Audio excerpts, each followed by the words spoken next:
Hello students, hello everyone। जल्दी से आ जाइए और जल्दी से आ जाइए और शेयर कर दीजिए।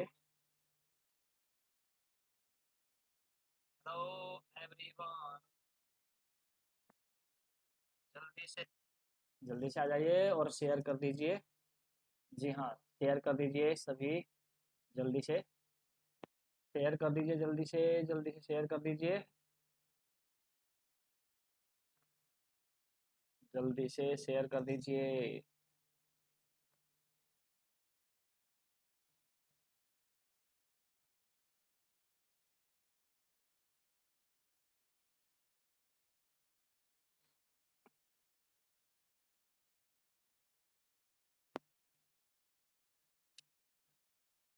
शेयर करना मत भूलिए अपने दोस्तों के साथ, अपने फ्रेंड्स के साथ, ताकि सभी इसका फ़ायदा ले सकें क्लास का। ठीक है, स्ट्रेंथ ऑफ मटेरियल हमने स्टार्ट किया है और बहुत ही डिटेल में हम यहाँ पर पढ़ने वाले हैं स्ट्रेंथ ऑफ मटेरियल। तो जुड़ जाइए सभी लोग जल्दी से जल्दी और शेयर कर दीजिए अपने दोस्तों के साथ। तो आज हम डील करने वाले हैं important topic from our strength of material. एक बार मेरे को बता दीजिए कि आवाज़ कैसी आ रही है आप लोगों तक। क्या मेरी आवाज़ अच्छे से पहुंच पा रही है?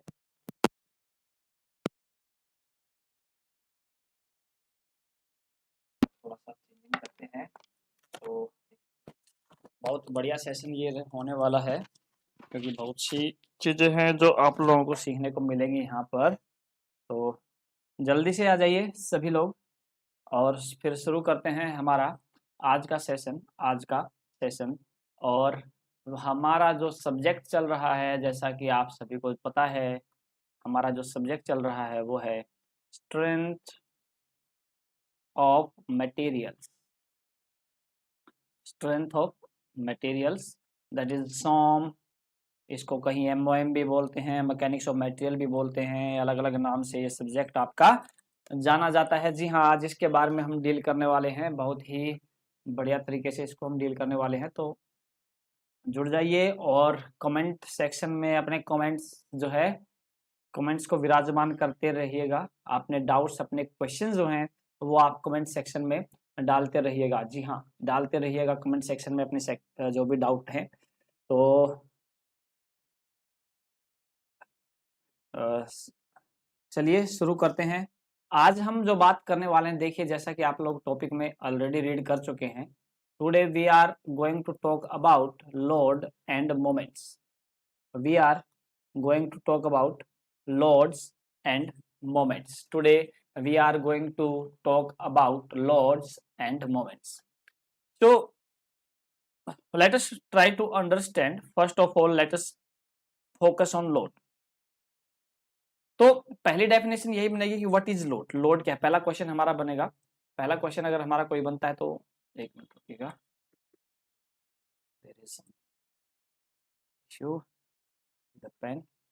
तो देखिए क्या होगा हमारे पास, हम बात करते हैं लोड की। तो लोड की अगर डेफिनेशन की बात की जाए, लोड कोई भी एक्सटर्नल फोर्स, सॉरी, लोड की अगर हम बात करें, लोड क्या है? कोई भी एक्सटर्नल फोर्स जो बॉडी पे काम करता है वो मेरा लोड कहलाता है। ठीक है, तो लाइक करना मत भूलिएगा। ठीक है, लाइक जरूर कर दीजिएगा और टाइम टू टाइम अपने कमेंट्स बताते रहिएगा। अगर चीज़ें समझ में आती हैं या कोई भी डाउट है तो कमेंट सेक्शन में आप पूछते रहिएगा। एक्सटर्नल फोर्स, एक्सटर्नल फोर्स कोई भी बॉडी पे काम करेगा तो वो लोड कहलाएगा। जी हाँ, किसी भी बॉडी पे कोई एक्सटर्नल फोर्स अगर काम कर रहा है तो वो मेरा कहलाएगा क्या? लोड। मान लीजिए ये बॉडी है मेरे पास और इस पे कोई भी एक्सटर्नल फोर्स मेरा काम कर रहा है, कोई भी एक्सटर्नल फोर्स। अब ये एक्सटर्नल फोर्स का सोर्स क्या हो सकता है? कुछ भी हो सकता है। This can be a gravitational force, this can be the weight of body. अब वेट ऑफ बॉडी कैसे किसी बॉडी के लिए, मीन्स देखिए वेट तो हमारा क्या होता है? सेल्फ वेट होता है। लेकिन यहीं पर अगर मैं इस बॉडी के ऊपर एक और ऑब्जेक्ट रख देता हूँ, दूसरा ऑब्जेक्ट रख देता हूँ, ठीक है, तो इस ऊपर वाली बॉडी का जो वेट है वो इसके लिए क्या करेगा, एक एक्सटर्नल फोर्स का काम करेगा। हालांकि वेट क्या है, वेट जो है ये एक इंटरनल फोर्स है। वेट क्या है, एक इंटरनल फोर्स है, एक तरीके से बॉडी फोर्स है ये, ठीक है। लेकिन ये बाहर से किसी भी, ये दूसरी बॉडी के लिए क्या करेगा, दूसरी बॉडी के लिए ये सरफेस फोर्स का काम करेगा, दूसरी बॉडी के लिए सरफेस फोर्स का काम करेगा, या फिर मैं कहूंगा कि एक्सटर्नल फोर्स का ये काम करेगा। अब किसी भी बॉडी पे लगाया गया सरफेस फोर्स या फिर एक्सटर्नल फोर्स जो है वही कहलाता है लोड। अब देखिए क्या होगा कंसीक्वेंस, कंसीक्वेंस क्या होगा लोड का। अगर मैंने किसी भी बॉडी पे लोड लगाया तो उसका कंसीक्वेंस मतलब उसका रिजल्ट क्या होगा, उसका रिजल्ट क्या होगा, देखिए उस पे हम फोकस करेंगे अभी, ठीक है, उस पे हम फोकस करेंगे। रिजल्ट क्या होगा, या तो देखिए बॉडी अगर आपकी क्या है, किसी सरफेस पे रखी हुई है और क्या है अभी उसको, it is free to move, it is free to move, तो कोई भी एक्सटर्नल फोर्स आएगा तो क्या करेगा, बॉडी को क्या देगा, एक मोशन देगा। बट मैंने क्या कहा, मैंने कहा कि नहीं ऐसा नहीं करना है, मेरी जो बॉडी है, मेरी जो बॉडी है इसको मैं क्या करूंगा, फिक्स कर दूंगा, इधर से एक तरफ से फिक्स कर दूंगा, ठीक है, एक तरफ से फिक्स कर दूंगा। और अब मैं लगाऊंगा इस पे क्या, अब मैं लगाऊंगा इस पे एक external force. Now this external force will have a different effect, ठीक है। अब ये जो फोर्स लग रहा है, ये जो लोड लग रहा है, ये इसका क्या होगा, इसका इफेक्ट डिफरेंट होगा। ये बॉडी को क्या कर सकता है, इलोंगेट कर सकता है। इलोंगेट करेगा तो डेफिनेटली बॉडी के क्या होंगे, स्ट्रक्चर में चेंजेस आएंगे, ठीक है, बॉडी के स्ट्रक्चर में चेंजेस आएंगे, स्ट्रक्चर विल चेंज। और अगर स्ट्रक्चर बॉडी का चेंज होगा तो डेफिनेटली क्या होगा, अब मान लीजिए आप कोई नई नई गाड़ी लेते हैं, ठीक है, नई नई आपने कार खरीदी, बिल्कुल ब्रांड न्यू कार, ठीक है, ब्रांड न्यू कार। तो आप लोगों ने देखा होगा कि जब भी हमारी गाड़ी, बिल्कुल नई गाड़ी खराब होती है तो उसको हम कहां पर लेकर जाते हैं, उसको हम लेके जाते हैं शोरूम में, ऑथराइज्ड शोरूम में। ऐसे ही कहीं पर हम उसको चेकअप नहीं करवाते हैं। ऑथराइज्ड शोरूम में ले जाने का रीजन क्या है, ऑथराइज्ड शोरूम में ले जाने का रीजन क्या है, क्योंकि अभी नई है, ताजा ताजा कार है।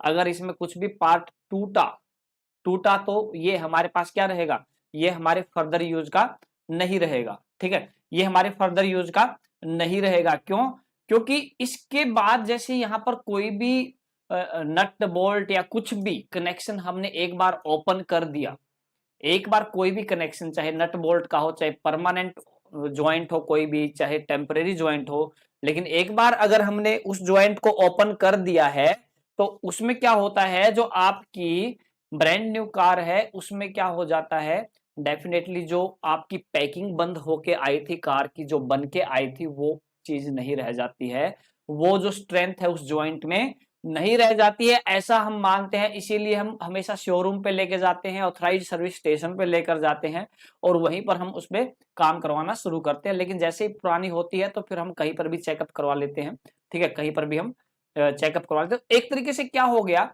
एक तरीके से क्या हो रहा है, यहाँ पर जब आप लेके जाते हैं, कोई भी खराबी आई तो स्ट्रक्चर चेंज होता है, और स्ट्रक्चर चेंज की वजह से क्या हो जाता है, डेफिनेटली गाड़ी की जो लाइफ है वो कम हो जाती है। स्ट्रक्चर यानी ज्वाइंट में चेंज हो गया, ज्वाइंट में चेंज हो गया। ऐसे ही किसी बॉडी पर आपने अगर लोड लगाया है, लोड लगाने से क्या होगा, मान लीजिए मेरे पास एक पेन, मेरे पास एक चेयर है, ठीक है, मेरे पास एक चेयर है, ये चेयर है मेरे पास, ठीक है। अब इस चेयर के साथ क्या होगा, ये चेयर मेरे पास है, ठीक है, ये चेयर मेरे पास है, थोड़ी सी लंबी बना देते हैं चेयर, ठीक है, दिस इज माय चेयर। अब ये चेयर मैंने खरीदी, न्यू चेयर खरीदी, और न्यू चेयर की क्या किया, मैंने खरीद के इसको रख दिया है, बस I am not using this chair, मैंने इसको खरीद के क्या कर दिया है, सिर्फ रख दिया है।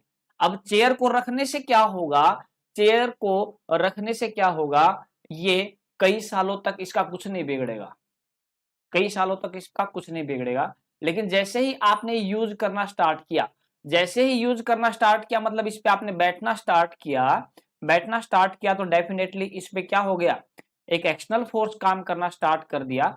एक एक्सटर्नल फोर्स जो है इस पे काम करना स्टार्ट कर दिया और this external force is known as load. अब जैसे ही ये एक्सटर्नल फोर्स इस पे काम करना स्टार्ट किया, लोड काम करना स्टार्ट किया, तो इसकी लाइफ क्या हो जाएगी, अब इसकी लाइफ क्या हो जाएगी, कम हो जाएगी। लाइफ क्या हो जाएगी, रिड्यूस हो जाएगी। जो कई सालों तक चल सकती थी, हो सकता है वो चेयर आपकी 1 साल 2 साल 3 साल 2.5 साल इसमें ब्रेक हो जाए, वो डिपेंड करता है मटेरियल पे। जैसे प्लास्टिक चेयर हो तो वो हो सकता है 6 महीने में ही खत्म हो जाए। अब लोहे की चेयर है तो हो सकता है कि मतलब जैसे आपकी कई साल तक न टूटे, तो वो डिपेंड करता है। लेकिन डेफिनेटली लोड एक बार अगर बॉडी पे लगना स्टार्ट हो गया तो डेफिनेटली वो उसकी लाइफ को कम कर देगा, उसकी यूटिलिटी को कम कर देगा। ठीक है, तो लोड हमेशा कब काम करता है, लोड हमेशा काम करेगा जब बॉडी आपके यूज में होगी।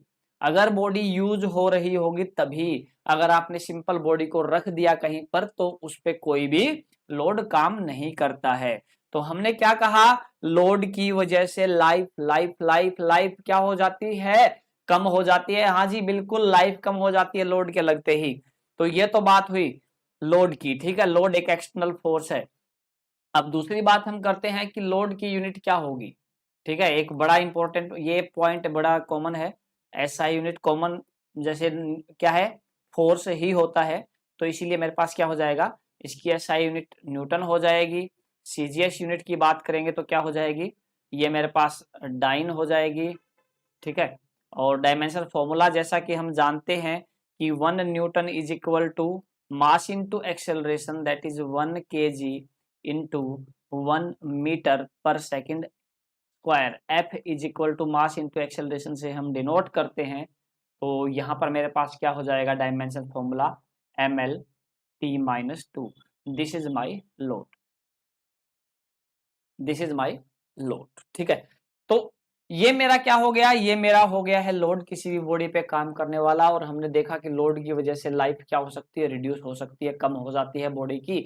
अब हम बात करते हैं, देखिए इसके बारे में हम फर्दर बात करेंगे, लाइफ कम कैसे हो जाती है। ठीक है, क्यों हो जाती है, वो स्ट्रक्चर चेंजेस की वजह से होती है, और कैसे होती है वो हम फर्दर देखना स्टार्ट करेंगे जैसे जैसे आगे बढ़ेंगे, क्योंकि हमें इन्हीं चीजों पर डिस्कस करना है बेसिकली, कि लोड की वजह से क्या क्या इफेक्ट बॉडी पे पड़ रहे हैं।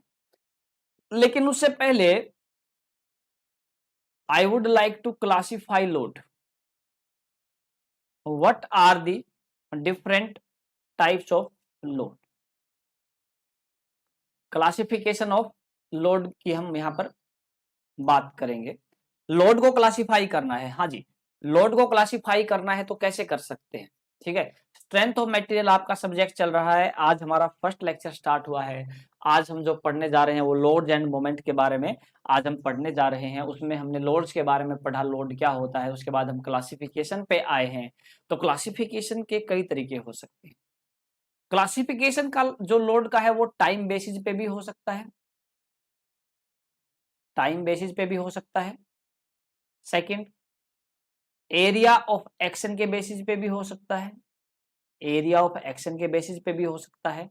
और तीसरा, डायरेक्शन के बेसिस पे भी हो सकता है। 3 तरीके से हम लोड को क्लासिफाई कर सकते हैं, 3 तरीके से लोड को क्लासिफाई कर सकते हैं। तो अभी ये जो फर्स्ट वाला पार्ट है इसको अभी हम डिस्कस नहीं करेंगे।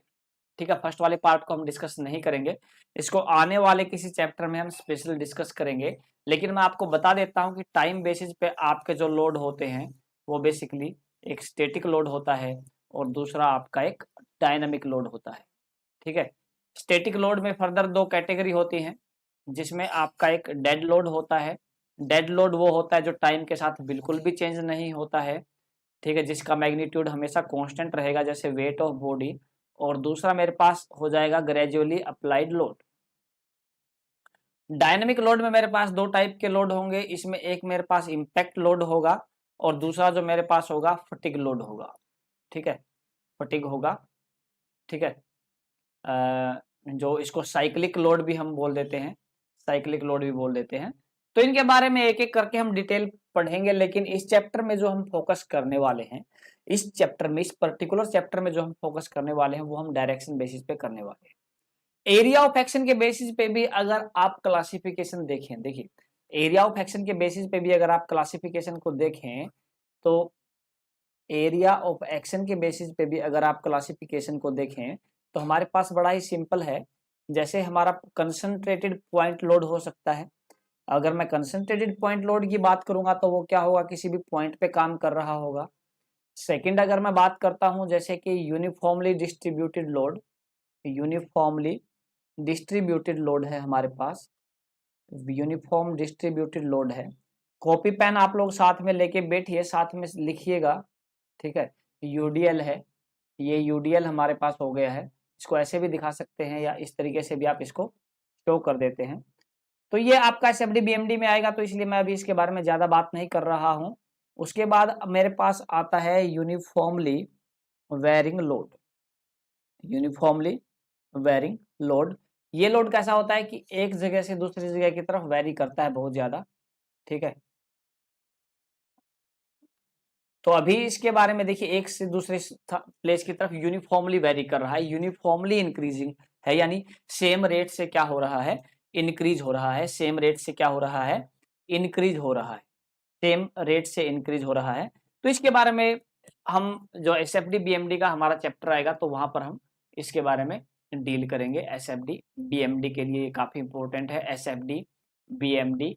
और डिफ्लेक्शन वाले पार्ट के लिए हमारा ये जो पार्ट है बहुत इंपॉर्टेंट है। एरिया ऑफ एक्शन के बेसिस पे जो हम क्लासिफिकेशन कर रहे हैं वो हमारा काफी इंपॉर्टेंट रहता है।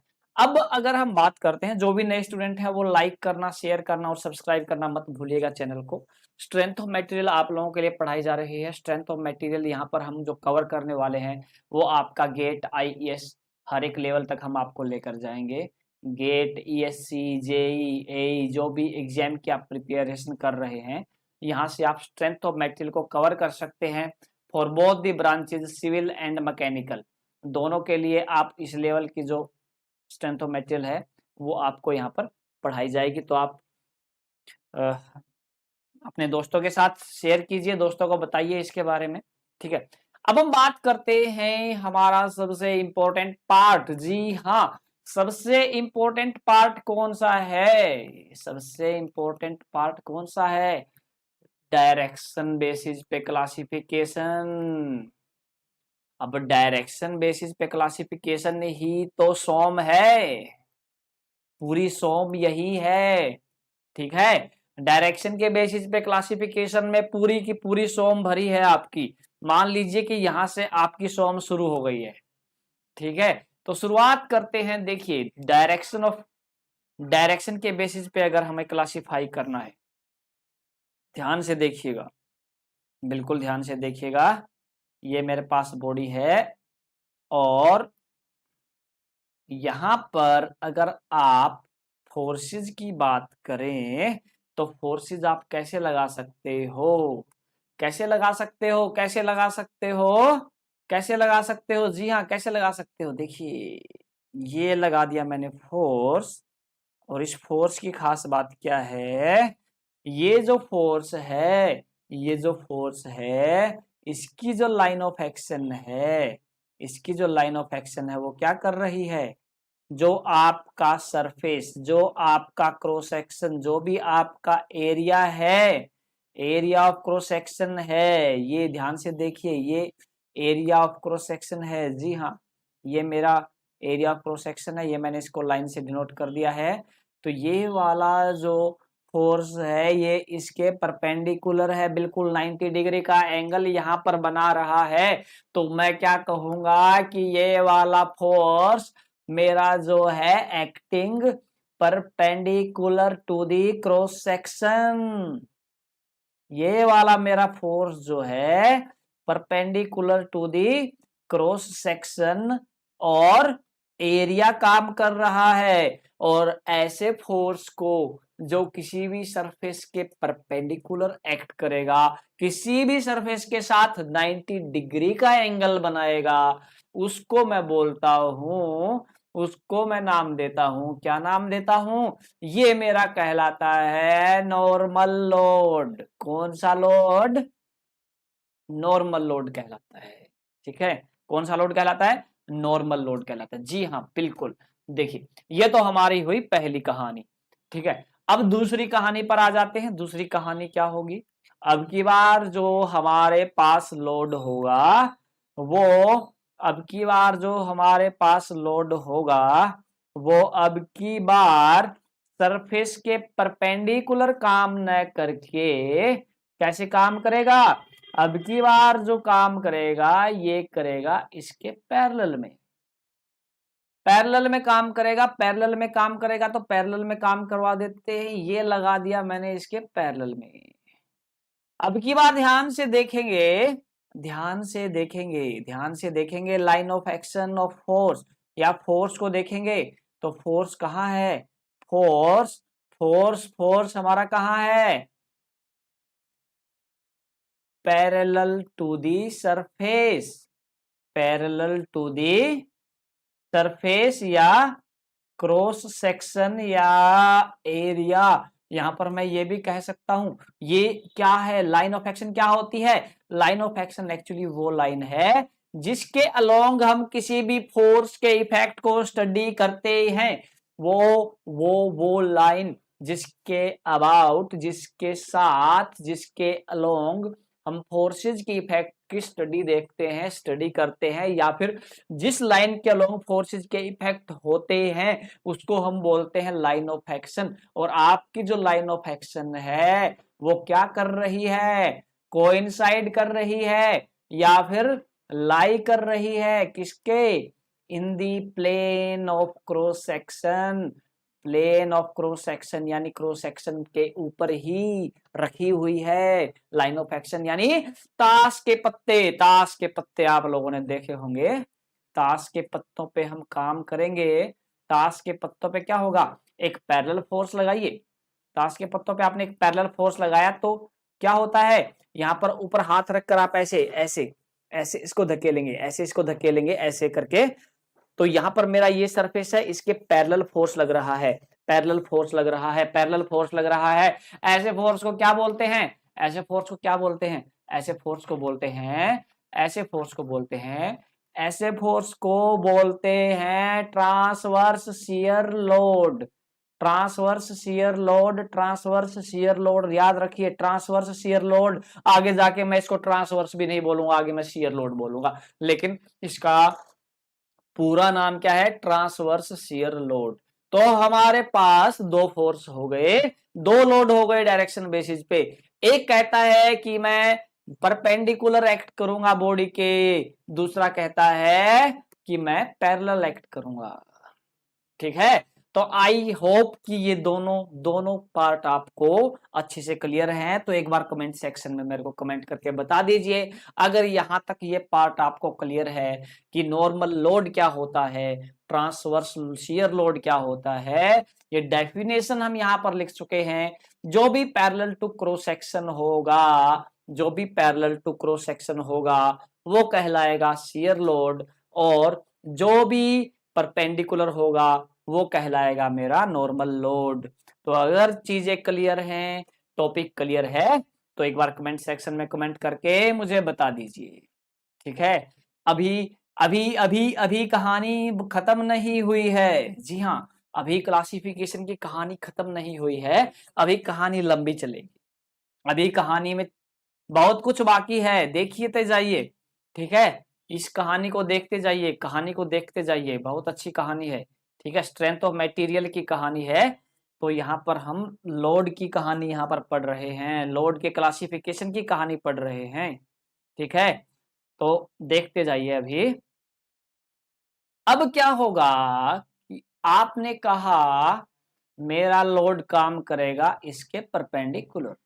ठीक है, मेरा लोड जो काम करेगा वो करेगा इसके परपेंडिकुलर। ठीक है, बार बार हमें बनाना पड़ रहा है, इसको हम हमारे पास सेव कर लेते हैं, ये फिगर को हम सेव कर लेते हैं। ठीक है, अब देखिए ध्यान से, ध्यान से देखिएगा, ध्यान से देखिएगा अब क्या हो रहा है। टॉपिक क्लियर है तो अपना जो है क्या कहते हैं उसको, कमेंट, अपना कमेंट जरूर छोड़िए। ठीक है, देखिए ध्यान से अब इस बॉडी को, अगर इस बॉडी को आप ध्यान से देखेंगे तो ये मेरी बॉडी है। ठीक है, ये मेरी बॉडी है, 3 डायमेंशन में अगर हम देखेंगे अब क्या है, ये जो बॉडी है ये बॉडी की हो गई लेंथ, ये हो गई क्या ब्रेड्थ, और ये क्या हो गई, ये हो गई मेरे पास हाइट। लेंथ, ब्रेड्थ और हाइट।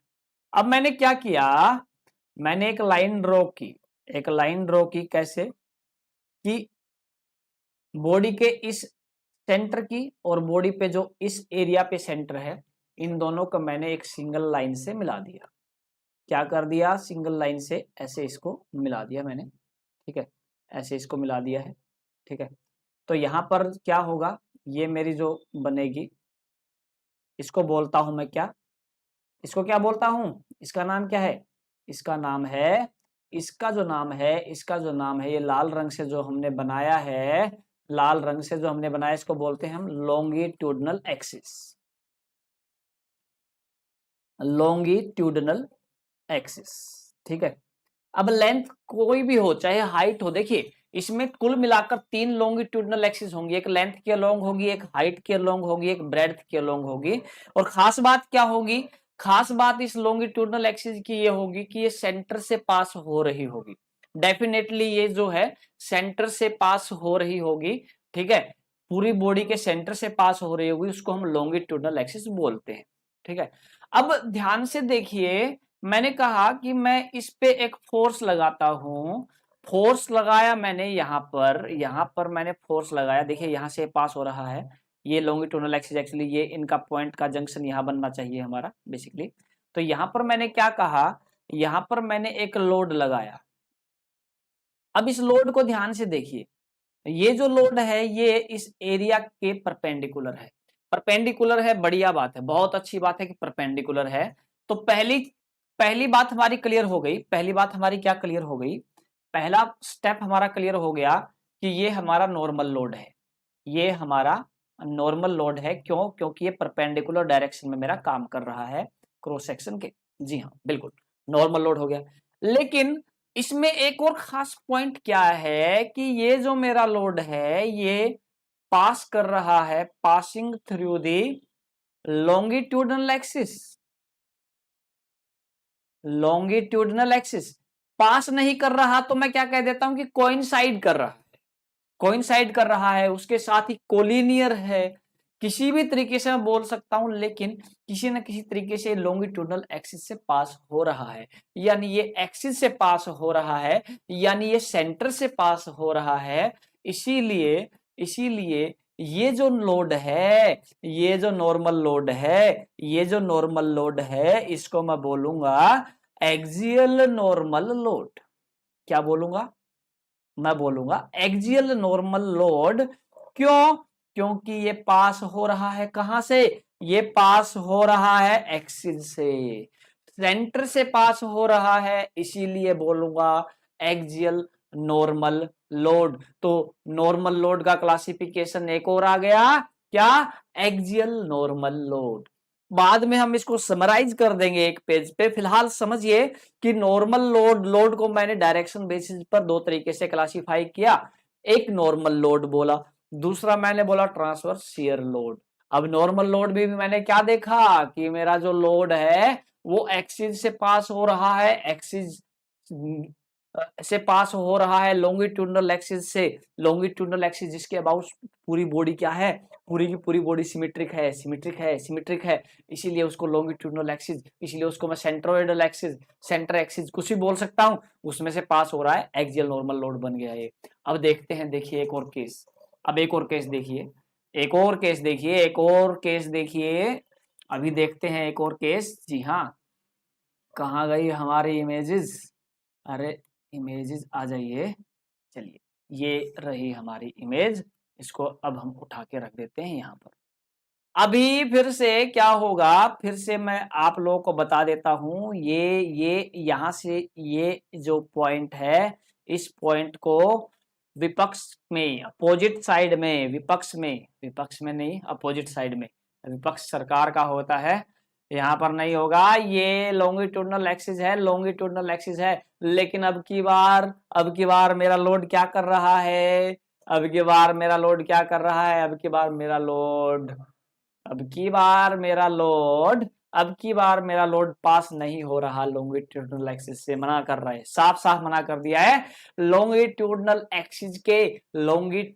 एक्सिस के पैरेलल तो हूं मैं, पैरेलल हूं, but does not pass through, लेकिन पास नहीं हो रहा, टच भी नहीं कर रहा लॉन्गिट्यूडनल एक्सिस को, लॉन्गिट्यूडनल एक्सिस से दूर है। लोड तो कैसा है, लोड तो नॉर्मल ही है। नॉर्मल क्यों है भाई, नॉर्मल है क्योंकि परपेंडिकुलर है सरफेस के, 90 डिग्री बना रहा है, जी हाँ 90 डिग्री बना रहा है, परपेंडिकुलर तो है, पैरेलल है लॉन्गिट्यूडनल एक्सिस के, लेकिन लॉन्गिट्यूडनल एक्सिस को टच नहीं कर रहा, लॉन्गिट्यूडनल एक्सिस से ये पास नहीं हो रहा। तो इसीलिए क्या है ये, क्या है ये, देखिए ध्यान से देखिए, इतनी दूर है सेंटर से, कितनी दूर, इतनी दूर, कितनी दूर, ई बोल दिया। ई को बोलते हैं क्या, ई को बोलते हैं एसेंट्रिसिटी। क्या बोलते हैं, एसेंट्रिसिटी। एसेंट्रिसिटी का मतलब क्या है,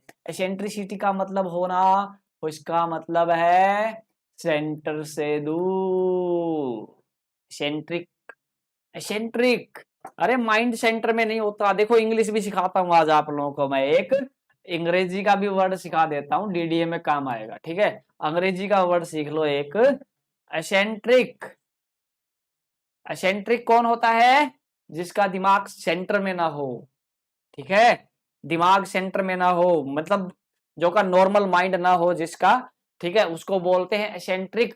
तो यहाँ पर मतलब माइंड सेंटर में नहीं है, हम बोल देते हैं जैसे कि तुम्हारा दिमाग खराब है, तुम्हारा दिमाग काम नहीं कर रहा, तुम्हारा दिमाग सेंटर में तो है, नहीं है, नहीं है तो कौन है वो एसेंट्रिक होता है। जी हाँ, अंग्रेजी में 1 नंबर का क्वेश्चन आ सकता है, बहुत बढ़िया आप लोगों के लिए बता दिया है मैंने, इसको संभाल के रखिएगा, ठीक है। देखिए सेंटर से दूर, एसेंट्रिसिटी, एसेंट्रिसिटी नॉर्मल, तो इसलिए मैं क्या बोलूंगा, एक्सिस से दूर, एक्सिस से दूर, तो इसलिए क्या बोलूंगा, एसेंट्रिक, एसेंट्रिक लोड, ठीक है, एसेंट्रिक लोड बोलूंगा, एसेंट्रिक नॉर्मल लोड, क्या बोलूंगा, एसेंट्रिक लोड। लेकिन एसेंट्रिक में भी कैसा लोड, एसेंट्रिक नॉर्मल लोड, या फिर eccentric axial load. Eccentric axial अगर मैं बोल रहा हूं तो इसका मतलब क्या है कि एक्सिस के पैरेलल तो है, लेकिन उससे दूर दूर दूर से पास हो रहा है,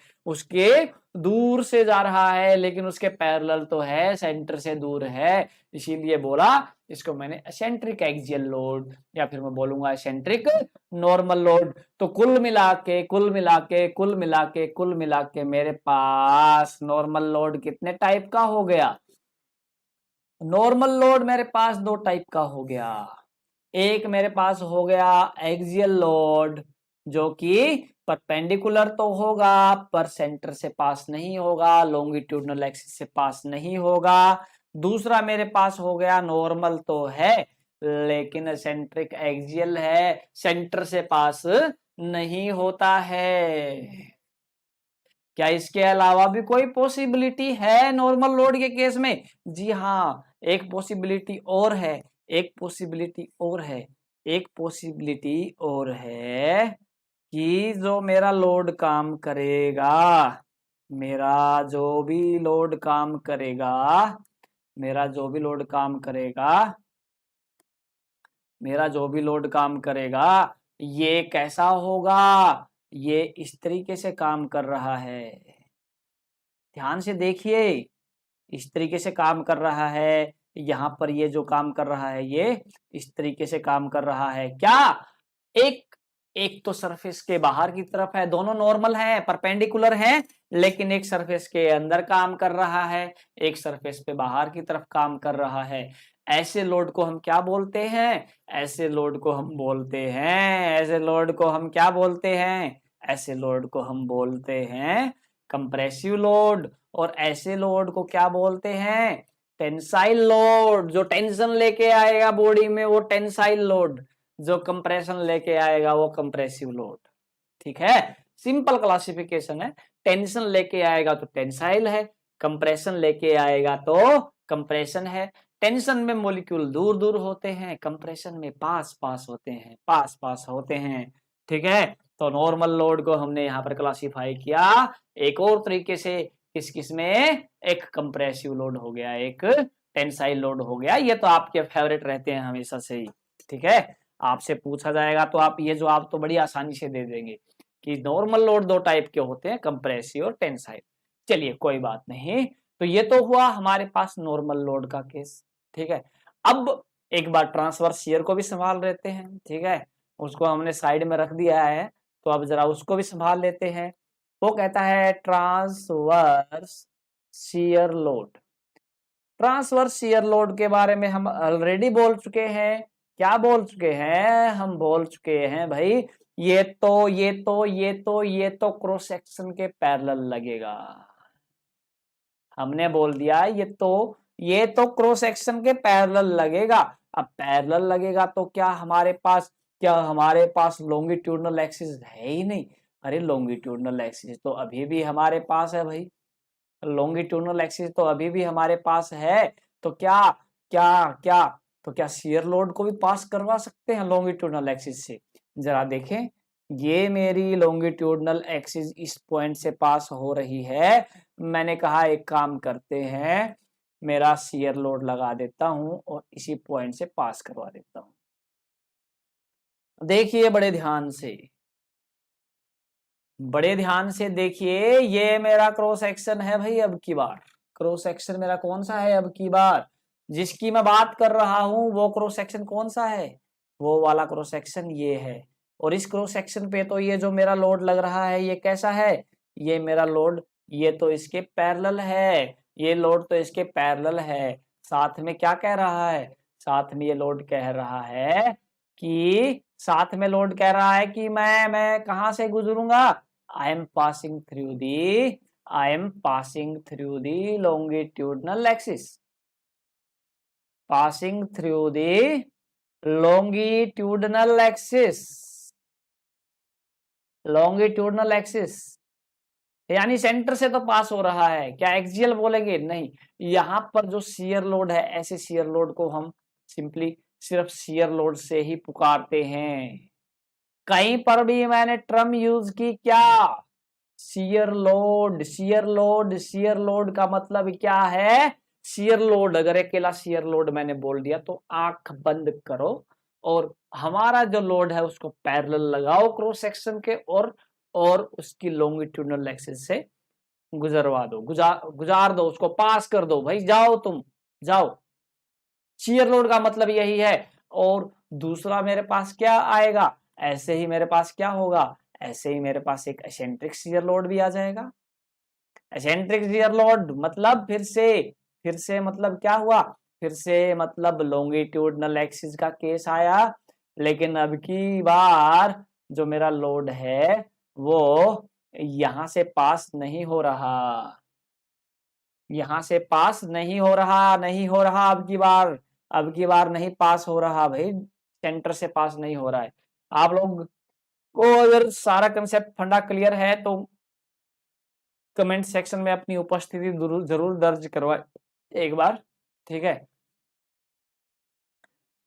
parallel to cross section, parallel to cross section, it is parallel to cross section but does not pass through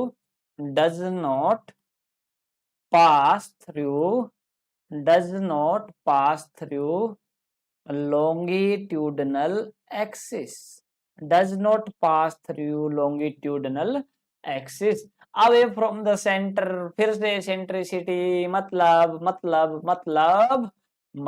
के एसेंट्रिक शियर लोड, मतलब के एसेंट्रिक शियर लोड, ऐसा शियर लोड जो सेंटर पे काम नहीं करता उसको बोलेंगे हम एसेंट्रिक शियर लोड।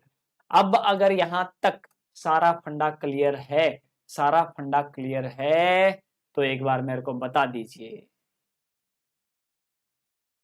अगर यहां तक सारा फंडा क्लियर है तो कमेंट सेक्शन में एक बार मेरे को बता दीजिए कि सारा का सारा फंडा आप लोगों को समझ में आ गया है, कोई भी डाउट यहाँ पर नहीं बचा है।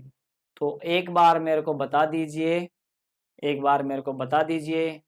ये मेरा हो गया ट्रांसवर्स शियर लोड, इनको हमने दो पार्ट में क्लासिफाई किया, नॉर्मल को दो पार्ट में क्लासिफाई किया। एक मेरा हो गया एक्सियल लोड और दूसरा मेरा हो गया eccentric axial load. Shear, transverse shear की अगर मैं बात करूं तो ट्रांसवर्स शियर में मेरे पास क्या हो गया, एक मेरा हो गया शियर लोड और दूसरा मेरा हो गया एसेंट्रिक शियर लोड। तो ये हमने किया यहाँ पर क्लासिफिकेशन लोड का। जैसा हमने कहा कि ये डायरेक्शन के बेसिस पे क्लासिफिकेशन है और और और ये आपकी पूरी स्ट्रेंथ ऑफ मटेरियल भी है। ये आपकी पूरी स्ट्रेंथ ऑफ मटेरियल भी है, स्ट्रेंथ ऑफ मटेरियल भी है ये। ठीक है, तो यहाँ तक का फंडा आई होप आप सभी लोगों को क्लियर हो गया है। ठीक है, कोई कमेंट मुझे दिखाई नहीं दे रहा है तो जल्दी से एक दो कमेंट छोड़ दीजिए ताकि हम आगे बढ़ सके। यहाँ से कमेंट एक दो छोड़ दीजिए ताकि हम आगे बढ़ें, ताकि मुझे पता चले कि हाँ आप लोगों को समझ में आ रहा है, आप लोगों को फंडा समझ में आ रहा है। ठीक है, तो जल्दी से जल्दी कुछ कमेंट, एक दो कमेंट डालिए कमेंट सेक्शन में, जल्दी से फटाफट चैट में डालिए। इसके बाद हम आगे का टॉपिक कवर करेंगे, इसके बाद हम आगे बढ़ते हैं, उसके बाद हम आगे बढ़ते हैं। देखिए अभी क्लासिफिकेशन ऑफ लोड को में अभी बहुत चीज़ें, जैसे ये जो हमारे लोड हैं ये बहुत ही इम्पोर्टेंट लोड हैं हमारे। इन चार के बेस पे हम नेक्स्ट 4 चैप्टर्स यहाँ पर डिस्कस करने वाले हैं। 4 चैप्टर हमारे यहाँ पर होने वाले हैं, तो 4 चैप्टर हम यहाँ पर डिस्कस करने वाले हैं इसी के बेसिस पे। ठीक है, तो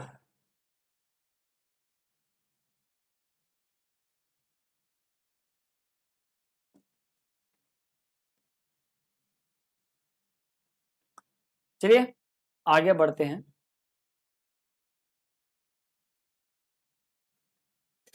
देखिए अगर हम फर्दर बात करते हैं, फर्दर अगर हम बात करते हैं, कमेंट का जा नहीं रहे, कुछ प्रॉब्लम है शायद। Oh sorry sorry sorry, actually I was checking it on my phone और मुझे मेरे फोन पे जो है कमेंट दिखाई नहीं दे रहे हैं। मुझे मेरे फोन पे एक्चुअली कमेंट दिखाई नहीं दे रहे हैं।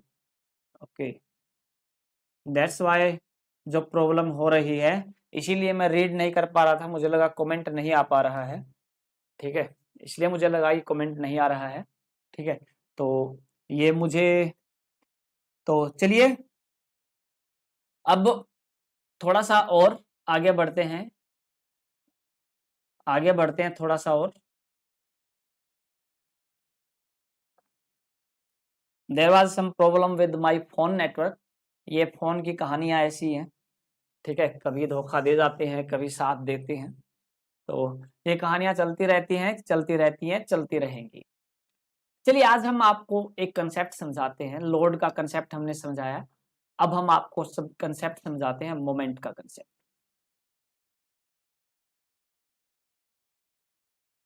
ठीक है, आप लोगों में से जिन्होंने मेरी इंजीनियरिंग मैकेनिक्स की क्लास वीकेंड पे ली है वो समझते होंगे मोमेंट क्या है।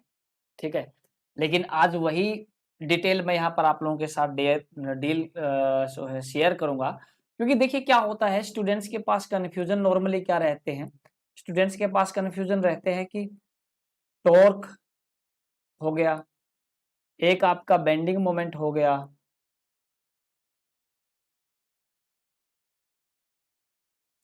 हम्म,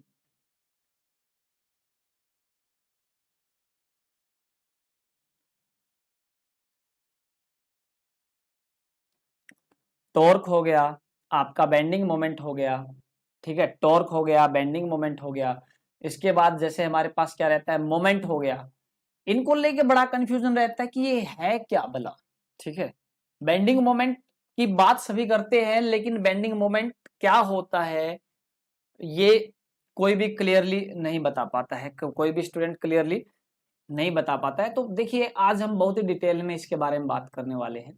ठीक है, देखिए अगर बहुत ही सिंपल लैंग्वेज में मैं मोमेंट की बात करता हूँ, बहुत ही सिंपल लैंग्वेज में अगर मैं मोमेंट की बात करता हूँ, तो मोमेंट को हम क्या कह सकते हैं, moment is simply turning effect.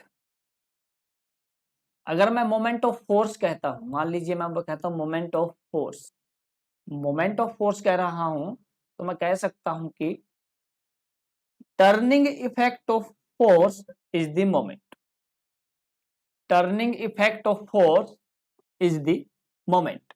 ठीक है, फोर्स का जो टर्निंग इफेक्ट है वही मेरा मोमेंट है, वही मेरा मोमेंट है। जी हाँ, देखिए ध्यान से, देखिए ध्यान से। चलिए एक छोटा सा एग्जांपल लेते हैं, अगले पेज पे चलते हैं और एक एग्जांपल देखते हैं। मान लीजिए ये बॉडी है आपके पास, ये इस बॉडी का सेंटर है, सेंट्रोइड है। ठीक है, या फिर देखिए ये तो इरेगुलर बॉडी हो गई, तो इसमें आपको शायद अच्छे से समझ में नहीं आए, तो मैं क्या करता हूं, मैं बॉडी बना लेता हूं रेक्टेंगुलर टाइप में। ठीक है, रेक्टेंगुलर टाइप में, रेक्टेंगुलर टाइप का जो आपको सेंटर है वो भी समझ में आ जाएगा, सेंटर कहाँ है। ठीक है, इसका सेंटर अगर हम देखें तो सेंटर मेरा कहीं ना कहीं जो लाई करेगा, इस पॉइंट पे लाई करेगा। ठीक है, अब यहां पर अगर आपने क्या किया, यहां पर अगर आपने मान लीजिए फोर्स लगाया, ठीक है, आपने जो फोर्स लगाया है, फोर्स लगाया है, फोर्स लगाया है, ये क्या है, बिल्कुल सेंटर से पास हो रहा है, बिल्कुल सेंट्रोइड से पास हो रहा है, सेंटर से पास हो रहा है। तो ये फोर्स क्या करेगा, ये फोर्स बॉडी को क्या करेगा, एक फॉरवर्ड मोशन देगा। मोशन कैसी रहेगी, मोशन कैसी रहेगी, मोशन कैसी रहेगी, मोशन कैसी रहेगी, लीनियर मोशन, सीधा जाएगा। ठीक है, सीधा चला जाएगा, सीधा बिल्कुल सेंटर में। कभी लगा के देखो किसी टेबल को या किसी भी बॉडी को, बीचों बीच फोर्स लगाइए, वो बिल्कुल आपके लगाए गए फोर्स की डायरेक्शन में बिल्कुल सीधी जाएगी। ठीक है, कहीं से उसको फिक्स नहीं करना है, बस फ्री छोड़ दो। अब क्या करो, अब मैंने कहा फोर्स को अब यहां से लगा के तो जरा देखो। अब यहां से जैसे ही फोर्स लगा, यहां से जैसे ही फोर्स लगा, तो क्या होगा, क्या होगा, आपकी बॉडी में क्या होगा, देखिए फोर्स इधर लगा हुआ है, इस तरफ जो है मोमेंट क्या हो जाएगी, इस तरफ तो मोमेंट ज्यादा होगी, इस तरफ मोमेंट क्या होगी, इस तरफ मोमेंट कम होगी। यहां पर मोमेंट ज्यादा, यहां पर मोमेंट कम। आपकी बॉडी के साथ क्या होगा, आपकी बॉडी के साथ क्या होगा, आपकी बॉडी ऐसे घूम जाएगी, आपकी बॉडी क्या हो जाएगी, ऐसे घूम जाएगी, ऐसे घूम जाएगी। जी हाँ, अब इसका जो सेंटर पहले ऐसे था, सेंटर कैसे हो गया, सेंटर ऐसे हो गया, सेंटर ही घूम गया इसका। भाई कितने एंगल से घूम गया, थीटा एंगल से घूम गया। पहले इधर था सेंटर, इस ये सेंट्रल एक्सिस, सेंट्रोइडल एक्सिस ऐसे थी, अब सेंट्रोइडल एक्सिस कैसे हो गई, अभी सेंट्रोइडल एक्सिस मेरी हो गई है कैसे, ऐसे ऐसे ऐसे ऐसे। तो इन दोनों के बीच में क्या आ गया, इन दोनों के बीच में एक एंगल आ गया। इसका मतलब क्या है, इसका मतलब क्या है, इसका मतलब है, इसका मतलब है कि अब की बार बॉडी क्या है, गोल गोल घूम गई है, गोल गोल एंगल पे। इसीलिए यहां पर मोशन कैसी आ जाएगी, angular motion, circular motion, angular motion. कुछ एंगल पे, कुछ एंगल पे, कुछ एंगल पे, गुड इवनिंग सर, कुछ एंगल पे घूमेगी भाई, रोटेशन मिल गई, रोटेशन मिल गई, मतलब टर्न कर दिया, टर्निंग इफेक्ट आ गया फोर्स का। लगाया मैंने क्या है, लगाया तो मैंने अभी भी वही फोर्स एफ है जो पहले लगाया था, सिर्फ क्या चेंज कर दिया, सिर्फ चेंज कर दिया, क्या चेंज कर दिया, क्या क्या चेंज किया है, point of application, point of application change कर दिया। पहले बिल्कुल बीचों बीच लगाया था तो बॉडी आपकी सीधी जा रही थी, अब की बार क्या कर दिया, बदल दिया पॉइंट, बदलते ही क्या हो गया, उसने तो बॉडी को ही घुमा दिया, इफेक्ट ही चेंज कर दिया, लीनियर मोशन को अब एंगुलर मोशन में लेके आ गया, टर्निंग इफेक्ट प्रोड्यूस कर दिया। तो ये ध्यान से देखिए, ध्यान से देखिए, ध्यान से देखिए, ध्यान से देखिए, यहां से किसी भी पॉइंट के अबाउट इस बॉडी में, मान लो ये पॉइंट है, इस पॉइंट के अबाउट इस फोर्स को देखें तो ये इस बॉडी को इस पॉइंट के अबाउट रोटेट कर रहा है, ये फोर्स, ये परपेंडिकुलर डिस्टेंस। आ जाओ, अब आ जाओ, अगले पेज पे आ जाओ, अगले पेज पे बताते हैं, अगले पेज पे बताते हैं। भाई ये बॉडी, ये इसका सेंट्रोइड, इसमें आपने लगा दिया फोर्स एफ। कहां पर? ऊपर लगा दिया कहीं पर भी, ये फोर्स एफ लगा दिया, लाइन ऑफ एक्शन दिखा दी मैंने फोर्स की। आपने क्या किया? आपने देखा, आपने देखा कि ये जो फोर्स है ये मेरे सेंट्रोइड से कितनी दूर है। जी हाँ, ये परपेंडिकुलर हो गया। ये कितनी दूर है? ये मान लेते हैं ये दूर है x। अब क्या होगा? ये जो फोर्स है ये इस बॉडी को ऐसे गोल गोल गोल गोल फिर से घुमा देगा, गोल गोल घुमा देगा, टर्निंग इफेक्ट प्रोड्यूस करेगा, मतलब मोमेंट आएगा, मोमेंट आएगा, मोमेंट आएगा। कितना आएगा? मोमेंट ऑफ फोर्स कितना होगा? मोमेंट ऑफ फोर्स कितना होगा? Force into perpendicular distance. बस मोमेंट को याद रखिए। मोमेंट क्या है? जिस भी पॉइंट के अबाउट आपको मोमेंट निकालना है, ओ पॉइंट है तो इसको लिख देता हूं मैं मोमेंट अबाउट ओ पॉइंट। क्या होता है मोमेंट के लिए? क्या करेंगे? मोमेंट क्या होता है? Force into perpendicular distance between what? Between the line of action of force, line of action of force between line of action of force and the point, and the point about which moment is calculated, moment is calculated। जी हाँ, वो point जिसके about moment calculate किया जाना है। फंडा समझ में आया? मोमेंट क्या होता है? Force into perpendicular distance. Centre पे लगाओगे तो बॉडी को लीनियर मोशन देगा, कुछ एंगल पे लगाओगे तो रोटेट कर देगा, और ये रोटेशनल इफेक्ट है। रोटेशनल इफेक्ट को ही हम मोमेंट बोलते हैं, इसको रोटेशनल इफेक्ट को ही हम मोमेंट बोलते हैं। अगर यहां तक आप लोगों को फंडा क्लियर है तो बताइए मेरे को। ठीक है, मोमेंट का फंडा क्लियर, क्योंकि अभी बहुत कुछ बचा है मोमेंट में। ठीक है, मोमेंट छोटी कहानी नहीं है, मोमेंट भी अपने आप में एक बड़ी कहानी है। और जब तक ये लोड और मोमेंट आपको क्लियर नहीं होंगे, स्ट्रेंथ ऑफ मटेरियल आपको समझ में नहीं आने वाली है। स्ट्रेंथ ऑफ मटेरियल तब तक समझ में नहीं आएगी जब तक ये सारे फंडे आपको क्लियर नहीं हो जाते हैं, लोड का क्या है, मोमेंट का क्या है। ठीक है, तो जल्दी से जल्दी बताइए एक बार मेरे को, मोमेंट का कंसेप्ट में कोई डाउट है किसी को? मोमेंट का फंडा सारा क्लियर है? मोमेंट का फंडा सारा क्लियर है सबको? मोमेंट का फंडा क्लियर है सबको? सबको फंडा क्लियर है मोमेंट का, कि मोमेंट क्या होता है, मोमेंट क्या होता है, मोमेंट ऑफ फोर्स क्या होता है? आई होप ये सबको क्लियर है।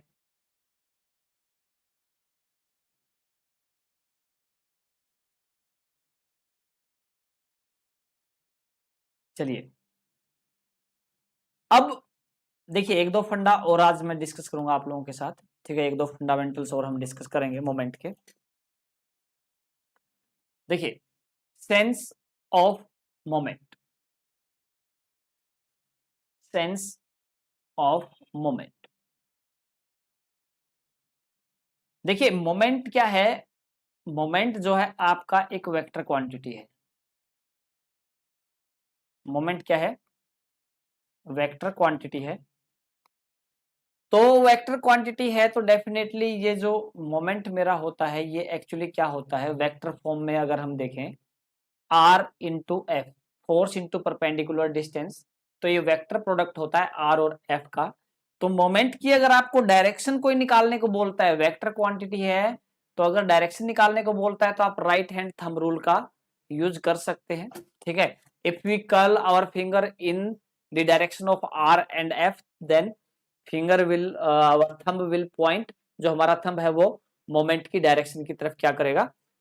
पॉइंट आउट करेगा। ठीक है, लेकिन देखिए जैसे हम बात करें, हमें जो इस लेवल तक नहीं जाना होता है ज्यादा, ठीक है, तो इसको हम यहीं पर छोड़ देते हैं। ठीक है, क्योंकि वेक्टर के केस में जब वेक्टर के फॉर्म में हम पढ़ेंगे तब इसके बारे में हम यूज कर सकते हैं, फिलहाल हमें इसके बारे में कुछ नहीं पढ़ना वेक्टर के बारे में इससे ज्यादा, डायरेक्शन के बारे में।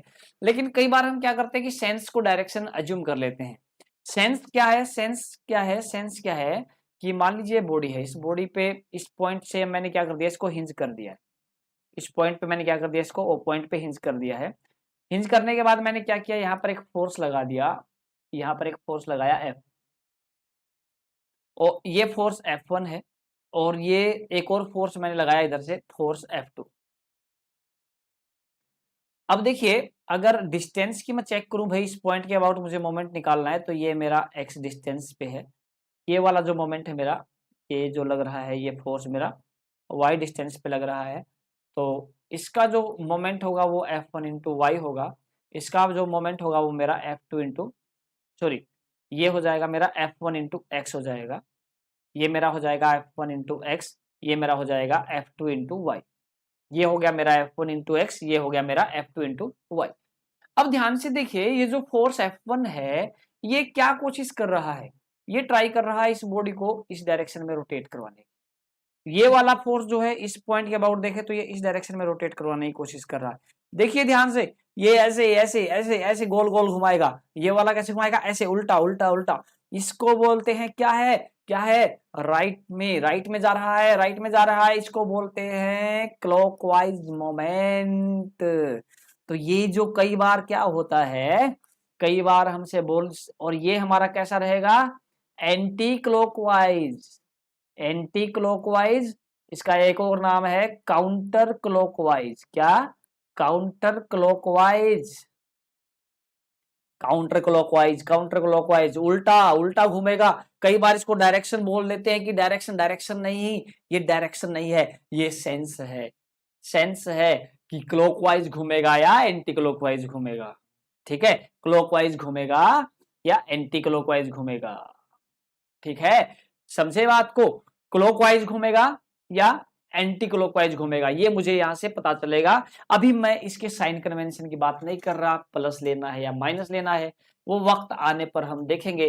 फिलहाल मैंने सेंस दो तरीके से देखा, या तो मोमेंट आपका क्लॉकवाइज होगा, अगर मोमेंट क्लॉकवाइज होगा तो आपकी बॉडी को किसी भी पॉइंट के अबाउट क्या करेगा, वो क्लॉकवाइज घुमा देगा, और अगर एंटी क्लॉकवाइज होगा तो वो उल्टा घुमा के चलेगा, उल्टा लेके चलेगा।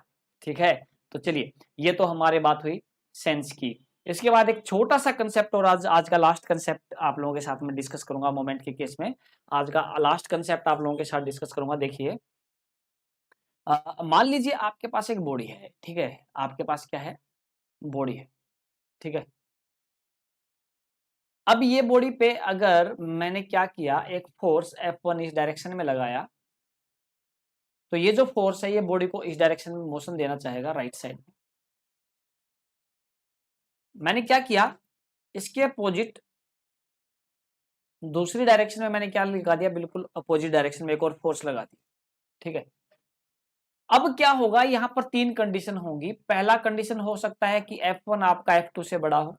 अगर F1 F2 से बड़ा होगा तो बॉडी जो है वो इस डायरेक्शन में मूव कर जाएगी। आई एम अज्यूमिंग जिस सरफेस पे ये है वो सरफेस क्या है, फ्रिक्शनलेस है। Assuming the surface to be smooth यानी फ्रिक्शनलेस है। अगर मेरा F2 F1 से बड़ा हुआ तो मेरी बॉडी क्या हो जाएगी, लेफ्ट साइड में मूव कर जाएगी, और F1 बराबर F2 होगा तो मेरी बॉडी कहीं मूव नहीं करेगी। इस कंडीशन को हम बोलते हैं इक्विलिब्रियम। ये मेरा कैसा है, ट्रांसलेशन इक्विलिब्रियम है। ट्रांसलेशन क्या होता है, ट्रांसलेशन का मीन्स होता है एक लाइन के अलोंग मूव करना, तो ये मेरा ट्रांसलेशन इक्विलिब्रियम है। मीन्स दोनों तरफ से फोर्सेस इक्वल है, ना उधर जाएगा ना उधर जाएगा। लीनियर मोशन है, ये लीनियर मोशन ना इधर होगी ना ये लीनियर मोशन इधर होगी, दोनों तरफ से क्या हो जाएगी, जीरो हो जाएगी। कब, जब मेरे फोर्सेस दोनों तरफ से क्या हो जाएंगे, जब दोनों फोर्सेस मेरी बॉडी पे जो काम कर रहे हैं वो क्या हो जाएंगे, F के बराबर हो जाएंगे, इक्वल हो जाएंगे। F1 और F2 F के बराबर हो जाएंगे, ठीक है। तो एक इक्विलिब्रियम ये होता है। इसके बाद मान लीजिए आपके पास एक बॉडी है, ठीक है, यहां पर इसको हिंज किया गया है। इस पे मैंने क्या किया, इस पे मैंने एक फोर्स लगाया, जैसे हम पहले ही बात कर चुके हैं। मान लीजिए x डिस्टेंस पे है तो F1 इंटू एक्स हो जाएगा। यहां से मैंने F2 लगाया, मान लेते हैं इसकी डिस्टेंस यहां से कितनी है, डिस्टेंस मेरी है y, इसकी डिस्टेंस मेरी है x तो F1 इंटू एक्स, ये मेरे पास क्या होगा F2 इंटू वाई। ये क्या कर रहा है, क्लॉकवाइज घुमाने की कोशिश कर रहा है, ये एंटी क्लॉकवाइज घुमाने की कोशिश कर रहा है। अब ध्यान से देखिए, इस बॉडी के ऊपर कोई भी ट्रांसलेशन मोशन नहीं है, यहां पर मोशन कैसी है मेरी, ओनली रोटेशन है, ओनली रोटेशन है। यानी यहां पर इफेक्ट किसका है, सिर्फ मोमेंट का इफेक्ट है, सिर्फ मोमेंट का इफेक्ट है, फोर्स के मोमेंट का इफेक्ट है, फोर्स का इफेक्ट नहीं है, फोर्स के मोमेंट का इफेक्ट है। एक मोमेंट क्लॉकवाइज घुमाना चाहता है, दूसरा एंटी क्लॉकवाइज घुमाना चाहता है। तो क्या करें, क्या करें, क्या करें भाई, कुछ नहीं करना भाई। एक इधर घुमाना चाहता है, मोमेंट है, मान लेते हैं m1 F1 इंटू एक्स। दूसरा किधर घुमाना चाहता है, दूसरा उधर घुमाना चाहता है, दूसरा मोमेंट कितना है F1 into F2 into Y. अब अगर m1 ग्रेटर देन m2 तो कैसा घूम जाएगा, क्लॉकवाइज घूम जाएगा। अगर m1 लेस देन m2 हो गया तो एंटी क्लॉकवाइज घूम जाएगा। और अगर m1 बराबर m2 हो गया तो कहीं नहीं घूमेगा, अपनी जगह पे रहेगा, बिंदास अपनी जगह पे रहेगा, कहीं भी नहीं जाएगा। ऐसे केस को हम क्या बोलते हैं कि मेरी बॉडी रोटेट नहीं कर रही, बॉडी पे मोमेंट क्या लग रहा है, जीरो। और यहां पर मेरी बॉडी पे मोमेंट क्या लग रहा था, फोर्स लग रहा था जीरो, टोटल फोर्स जीरो। यहां पर मेरा क्या लग रहा है, यहां पर मेरा टोटल मोमेंट जीरो लग रहा है, कोई रोटेशन नहीं होगा। Anti clockwise moment clockwise moment के बराबर होंगे। बॉडी रोटेट नहीं करेगी, बॉडी इक्विलिब्रियम में होगी, बोलूंगा रोटेशनल इक्विलिब्रियम में होगी। किस इक्विलिब्रियम में होगी, रोटेशनल इक्विलिब्रियम में होगी।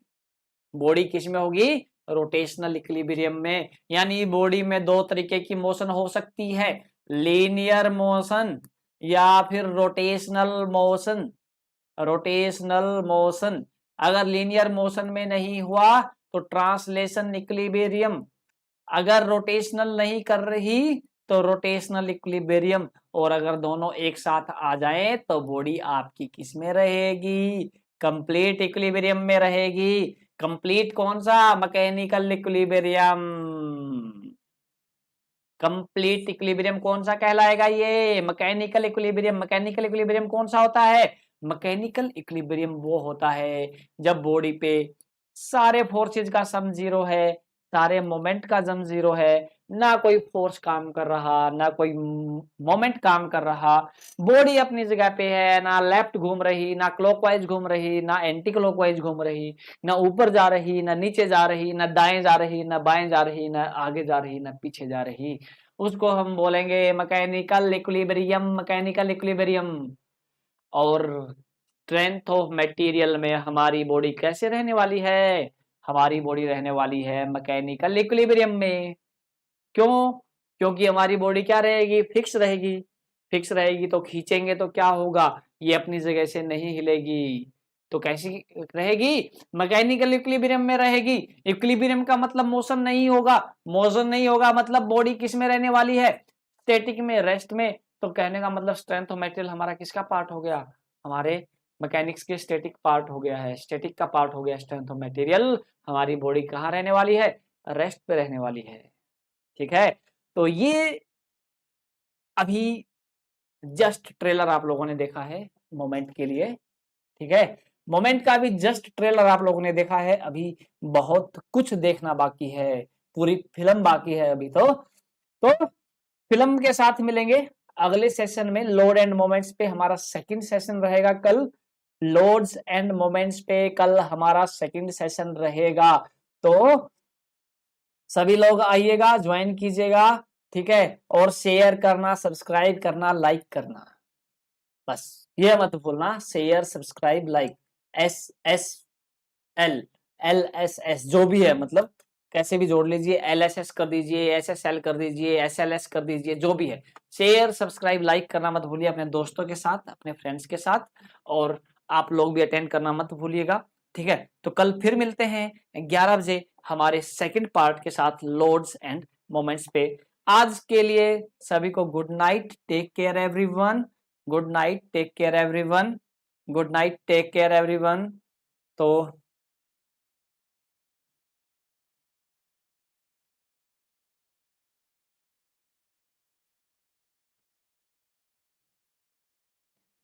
Good night Prakash, good night.